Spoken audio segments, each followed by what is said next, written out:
প্রতিদিন গীতাপাঠ শুনলে মন শান্ত হয়, জীবনে সঠিক পথ দেখাতে সাহায্য করে, দুঃখ ভয় রাগ দূর হয়, আত্মবিশ্বাস বৃদ্ধি পায়, কর্ম ও ভক্তির মাধ্যমে হৃদয়ের শক্তি, ঘরে শান্তি ও জীবনে আলো নিয়ে আসে। তাই প্রতিদিন আমাদের চ্যানেল থেকে 2টি শ্লোক সহ একটি পাঠ শুনুন। অস্মাকন্তু বিশিষ্টাইয়ে তান্নিবোধ দ্বিজোত্তম নায়কা মম সৈন্যস্য সংগার্থং তান ব্রবীন্দি। এর অর্থ, হে দ্বিজোত্তম, এখন আমাদের পক্ষের বিশিষ্ট বীরদেরও আপনি জানুন। আমার সেনাবাহিনীর প্রধান প্রধান যোদ্ধাদের নাম আমি আপনাকে বলছি, যাতে আপনি তাদের সম্পর্কে অবগত থাকেন। অস্মাকম অর্থাৎ আমাদের, কৌরবদের, তু অর্থাৎ কিন্তু বা এবার, বিশিষ্টা বিশিষ্ট, শ্রেষ্ঠ, গুরুত্বপূর্ণ, এ তান অর্থাৎ তাদের মানে যোদ্ধাদের, নিবোধ মানে জেনে নিন বা বুঝুন, দ্বিজোত্তম ব্রাহ্মণদের মধ্যে শ্রেষ্ঠ। এখানে দ্রোণাচার্যকে সম্বোধন করা হয়েছে। নায়কা প্রধান যোদ্ধারা বা নেতারা, মম সৈন্যস্য অর্থাৎ আমার সেনাবাহিনীর, সংগার্থম পরিচয়ের জন্য বা পরিচিত করার উদ্দেশ্যে, তান ব্রবীমিতে আমি আপনাকে তাদের নাম বলছি। এই শ্লোকে দুর্যোধন কৌশলে নিজের কথার ধারা পরিবর্তন করেছেন। এখন পর্যন্ত তিনি পাণ্ডব সেনার বীরদের নাম উল্লেখ করে তাদের শক্তি প্রদর্শন করেছিলেন, কিন্তু এখন তিনি বলেন, হে আচার্য, এবার আপনি আমার পক্ষের শ্রেষ্ঠ বীরদের নামও জানুন। এই পরিবর্তনের মধ্যে মনস্তাত্ত্বিক সূক্ষ্মতা রয়েছে। দুর্যোধন বুঝতে পারছিলেন যে পাণ্ডব সেনার শক্তি সম্পর্কে বেশি বললে তার নিজের সেনার মনোবল দুর্বল হতে পারে। তাই তিনি এবার নিজের পক্ষের সেনাপতিদের মহিমা প্রকাশ করতে চান, যাতে দ্রোণাচার্য এবং আশপাশের সৈন্যরা অর্থাৎ কৌরব সৈন্যরা আত্মবিশ্বাস ফিরে পান। দ্বিজোত্তম শব্দের মাধ্যমে দুর্যোধন অত্যন্ত সম্মান দেখাচ্ছেন দ্রোণাচার্যকে, কিন্তু এই সম্মানের আড়ালে তার লক্ষ্য স্পষ্ট, দ্রোণাচার্যের মানসিক আনুগত্যকে কৌরবদের পক্ষে আরও দৃঢ় করা। তিনি বলেন, নায়কা মম সৈন্যস্য অর্থাৎ আমার সেনার প্রধানরা। এখানে মম শব্দটি দিয়ে তিনি সেনাবাহিনীর উপর নিজের কর্তৃত্ব জাহির করেছেন। অর্থাৎ দুর্যোধন বোঝাতে চাইছেন যে তিনি নিজেই নিজের সেনার নিয়ন্ত্রক, তিনিই নেতৃত্বের কেন্দ্রে। এই শ্লোকটি তাই শুধু পরিচয় নয়, নেতৃত্বের আত্মপ্রকাশও বটে। দুর্যোধন যুদ্ধের আগে দ্রোণাচার্যকে নিজের সেনাবাহিনীর শক্তি বোঝাচ্ছেন। তিনি কৌশলে পাণ্ডব সেনার ভয়ঙ্করতা তুলে ধরবার পর এখন নিজের সেনার নায়কদের নাম বললেন, যাতে পরিবেশে ভারসাম্য ফিরে আসে।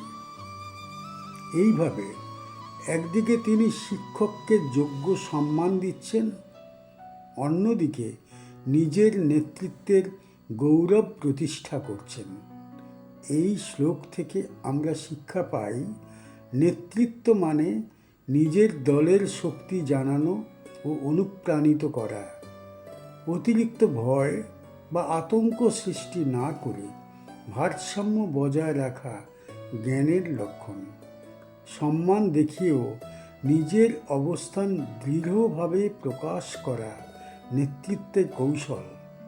নিজের দলে আস্থা রাখা যুদ্ধ বা জীবনের সাফল্যের প্রথম শর্ত।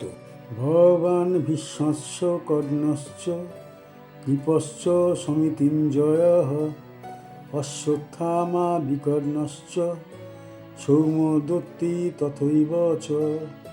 এর অর্থ, আপনি অর্থাৎ দ্রোণাচার্য নিজে, ভীষ্ম, কর্ণ, কৃপ, সমরে জয়ী অশ্বত্থামা, বিকর্ণ এবং সোমদত্তের পুত্র ভূরিশ্রবা, এরা সকলেই আমার সেনাবাহিনীর প্রধান যোদ্ধা।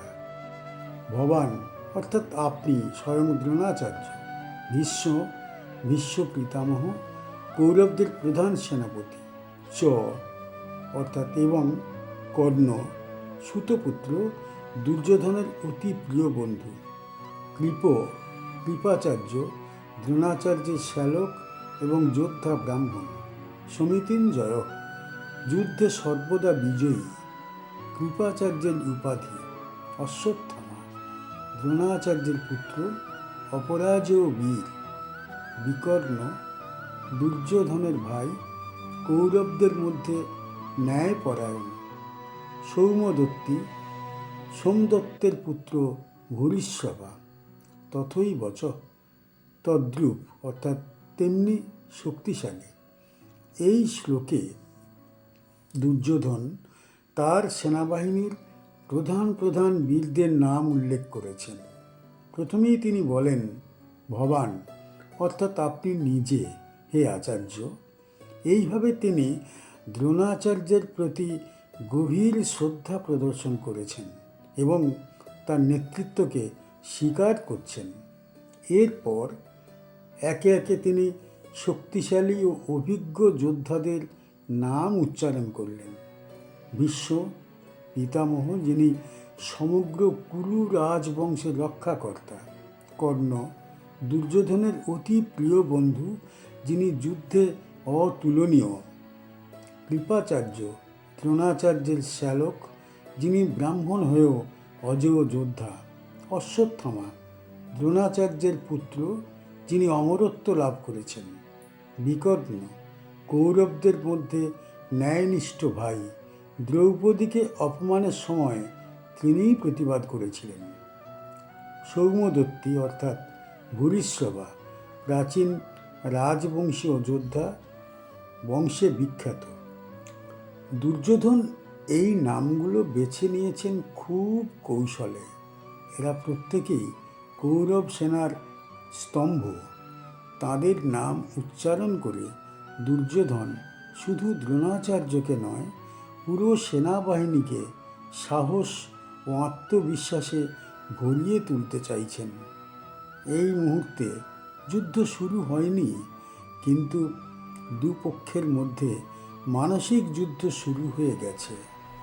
দুর্যোধন তার কথার মাধ্যমে দুটি উদ্দেশ্য একসঙ্গে পূরণ করেছেন: শিক্ষক দ্রোণাচার্যকে কৌশলে উৎসাহিত করা আর নিজের সৈন্যদের সামনে দৃঢ় মনোভাব প্রদর্শন করা।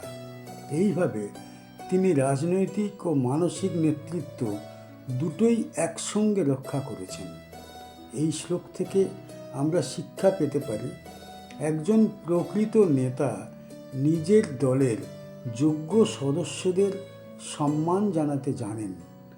দলের শক্তি নেতার আত্মবিশ্বাসের প্রতিফলন। যুদ্ধ হোক বা জীবন, মানসিক প্রস্তুতি সাফল্যের মূল ভিত্তি। নিজের দলের প্রতি আস্থা এবং একতা জয়ের পথ তৈরি করে।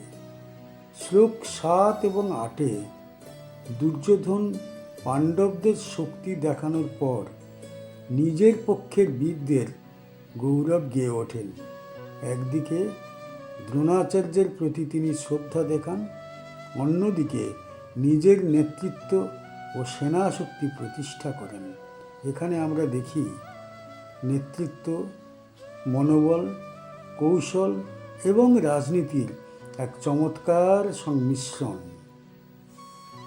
শ্রীমদ্ ভগবদ গীতার পরবর্তী শ্লোকগুলি শোনার জন্য আমাদের চ্যানেল সাবস্ক্রাইব করুন।